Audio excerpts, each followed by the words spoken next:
ঝালকাঠিতে জেলা এনএসআই এর গোপন তথ্যের ভিত্তিতে এনএসআই উপজেলা প্রশাসন ও পুলিশের যৌথ অভিযানে পরিত্যক্ত অবস্থায় একটি গ্যারেজ থেকে 1000 কেজি সরকারি গম উদ্ধার করা হয়েছে। মঙ্গলবার সকালে ঝালকাঠির ভৈরবপাশা এলাকায় এ অভিযান পরিচালনা করা হয়। অভিযানে ছোট প্রেমহার এলাকার আব্দুল খালেকের গ্যারেজ থেকে পরিত্যক্ত অবস্থায় 22 বস্তা সরকারি গম উদ্ধার করা হয়।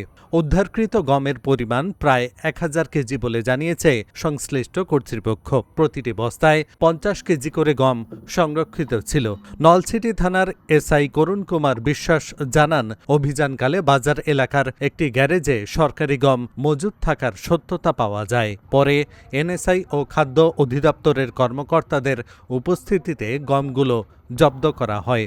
তিনি আরও জানান, উদ্ধার হওয়া সরকারি গমের বিষয়ে তদন্ত সাপেক্ষে পরবর্তী আইনগত ব্যবস্থা গ্রহণ করা হবে।